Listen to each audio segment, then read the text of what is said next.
Hello student, Baba Indradev girls educational institute Maheshpur कला द्वारा संचालित ऑनलाइन क्लासेस में आप सभी का स्वागत है।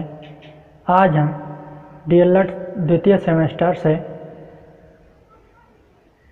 सामाजिक अध्ययन के अंतर्गत तीसरा अध्याय जिसका नाम है वर्धन वंश का अध्ययन करेंगे। तो आइए शुरू करते हैं।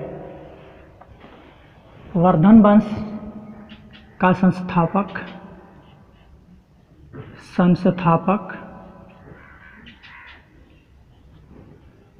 पुष्यभूति था। पुष्यभूति,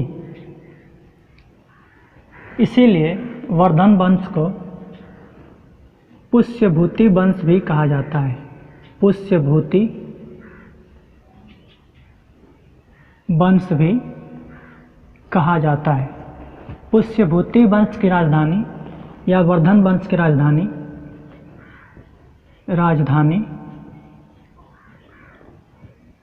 थानेश्वर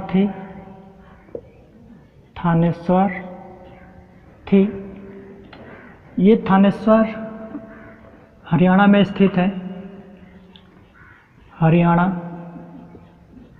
हरियाणा में करनाल नाम का एक जिला है। करनाल नाम का जिला है। इस करनाल जिले के थानेसर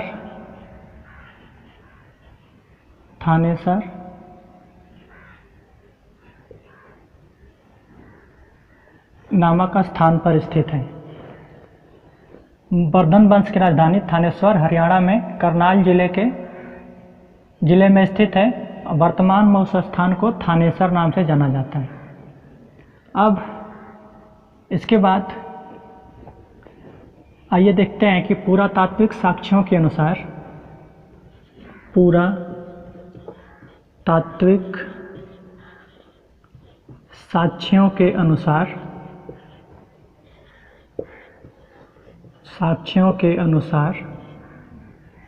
वर्धन वंश के शासक कौन कौन से हैं। तो वर्धन वंश का संस्थापक पुष्यभूति था, लेकिन पुरातात्विक साक्ष्यों के अनुसार इसके 6 राजाओं के बारे में पता चलता है, जिसमें पहले नंबर पर नरवर्धन,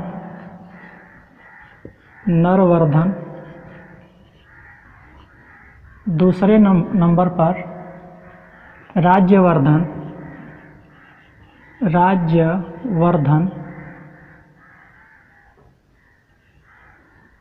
तीसरे नंबर पर आदित्यवर्धन,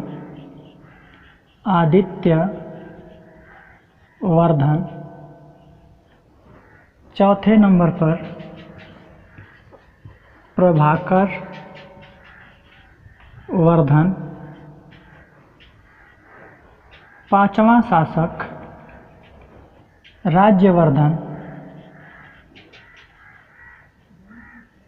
द्वितीय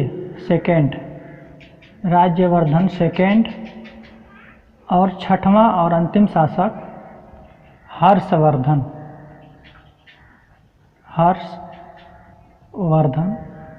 था। आइए एक बार रिवाइज करते हैं। वर्धन या पुष्यभूति वंश का संस्थापक पुष्यभूति था। वर्धन वंश की राजधानी थानेश्वर थी, जो वर्तमान में हरियाणा में करनाल जिले में स्थित है और वर्तमान में थानेसर नाम से जाना जाता है। पुरातात्विक साक्ष्यों के अनुसार वर्धन वंश के 6 शासकों के बारे में पता चलता है, जिसमें पहला है नरवर्धन, दूसरा है राज्यवर्धन, तीसरा आदित्यवर्धन, चौथा प्रभाकर वर्धन, पांचवा राज्यवर्धन सेकेंड और छठवां हर्षवर्धन। तो ये थे वर्धन या पुष्यभूति वंश के 6 शासक। पुष्यभूति वर्धन वंश का स्थापना किया था, लेकिन पुरातात्विक साक्ष्यों के अनुसार उसको शासक के रूप में नहीं माना जाता है। पहला शासक नरवर्धन को माना जाता है और अंतिम शासक हर्षवर्धन को माना जाता है। आइए अब इसके आगे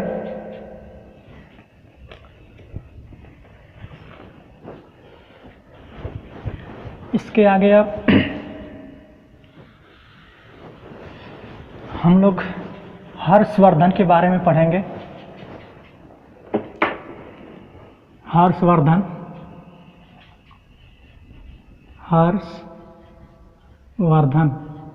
हर्षवर्धन पुष्यभूति वंश का 6वां शासक था। हर्षवर्धन पुष्यभूति वंश का 6वां और सबसे प्रतापी शासक था और ये अंतिम शासक भी था। तो आइए देखते हैं हर्ष का जन्म कब हुआ था। तो हर्ष का जन्म 590 ईस्वी में हुआ था। हर्ष का जन्म 590 ईस्वी में हुआ था। इसके पिता का नाम, हर्ष के पिता का नाम प्रभाकर वर्धन था। प्रभाकर वर्धन था। हर्ष के बड़े भाई का नाम, हर्ष के बड़े भाई का नाम राज्यवर्धन द्वितीय था। हर्ष की एक बहन थी जिसका नाम राज्यश्री था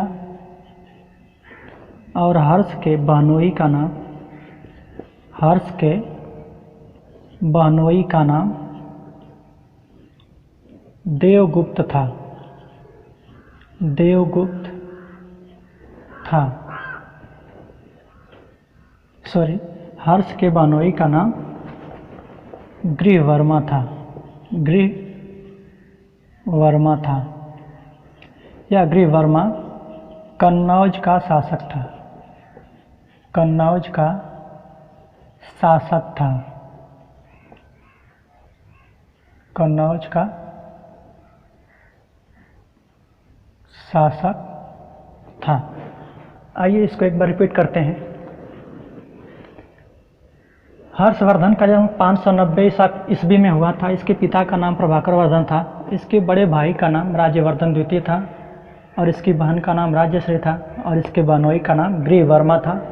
गृहवर्मा यानी कि हर्षवर्धन का बहनोई कन्नौज का शासक था। तो अब इसके आगे चलिए। इसके आगे हम हर्ष के जीवन में प्रारंभिक कठिनाइयों के बारे में पढ़ेंगे। प्रारंभिक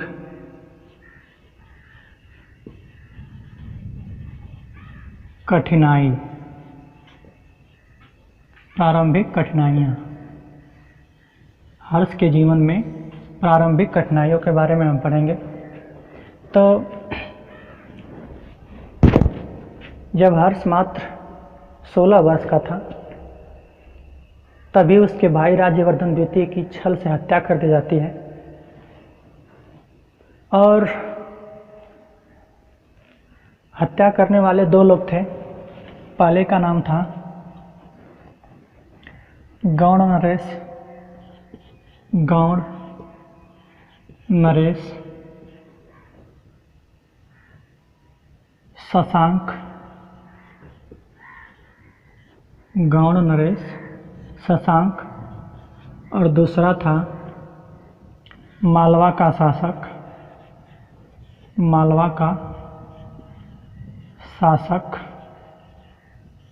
देवगुप्त।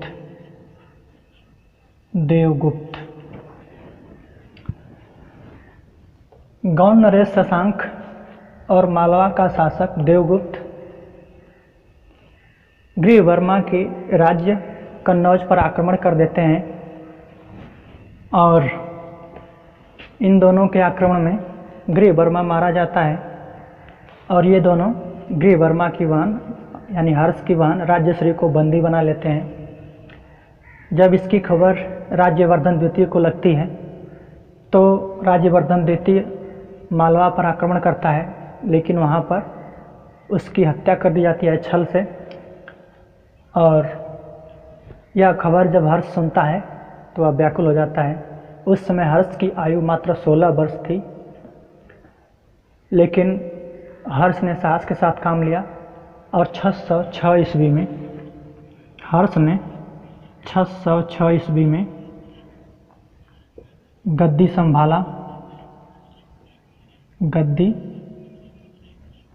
संभाला। तो ये थी हर्ष के जीवन में प्रारंभिक कठिनाइयाँ। उसके भाई राज्यवर्धन की हत्या कर दी जाती है। गौंड नरेश, शशांक और मालवा का शासक देवगुप्त के द्वारा। कारण था कि मालवा पर राज्यवर्धन आक्रमण कर देता है, इसलिए कि गौंड नरेश, शशांक और मालवा का शासक देवगुप्त उसके बहनोई ग्रीवर्मा की हत्या कर देते हैं और उसकी बहन को बंदी बना लेते हैं। इसीलिए वो मालवा पर आक्रमण करता है और उस आक्रमण में छलपूर्वक राज्यवर्धन द्वितीय को मार दिया जाता है। और उस समय हर्ष की आयु मात्र 16 वर्ष थी और हर्ष घोर विपत्ति में पड़ जाता है। लेकिन इस कठिन समय में हर्ष साहस के साथ काम लेता है और वर्धन वंश का शासक बनता है। तो ये थी हर्ष के जीवन में प्रारंभिक कठिनाई। अब इसके आगे अगली वीडियो में